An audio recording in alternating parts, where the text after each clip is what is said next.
This is Professor Eileen Babbitt, and this is my intro to DHP D225, which is conflict resolution practice.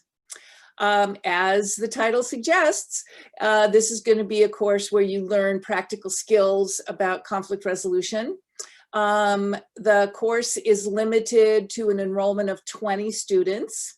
Conflict resolution theory is a preferred prerequisite. It's not a hard prerequisite, but I'd prefer that you have taken that course because that will give you all of the theoretical background on conflict and conflict resolution so that we can get right into the practical aspects of applying those theories in real time. The course is divided into 3 sections.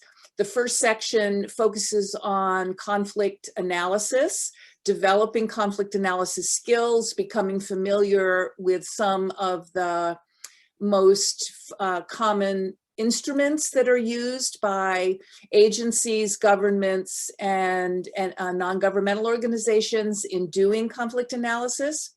The second section of the course will be an introduction and a lot of practice in facilitation skills. I'll be inviting some practitioners into class to give you their view of their particular ways of doing facilitation. And what's going to be very interesting in this course this coming semester is that we're learning facilitation online.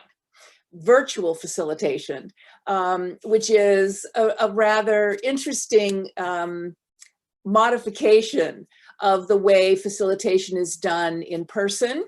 And we're going to be listening to and learning from practitioners who've modified their practice over the last few months to be able to do all of their work online. So this is yet another skill that you can add to your toolbox. The third section of the course, which actually will start in parallel to section 2 of the course, is for us together to decide on a topic that we would like to facilitate in real time. So we'll be planning and implementing a dialogue, a facilitated dialogue. And we're going to be choosing something where we can recruit members of the Fletcher community to participate in the dialogue. And then we will be actually conducting the facilitation and then, of course, debriefing it afterwards to get a better sense of what you've learned. The other part of the process for this is peer evaluation. So you'll be learning how to give feedback to each other about your facilitation skills.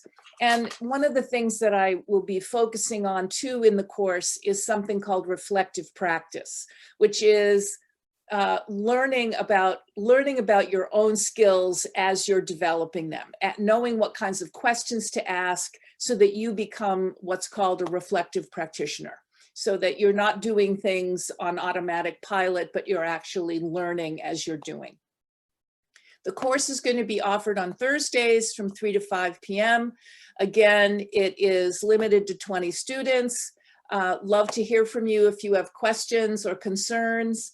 And we will be meeting the first class, the first week of classes, the week of January 18th, 19th. And so I look forward to hearing from you and seeing you then.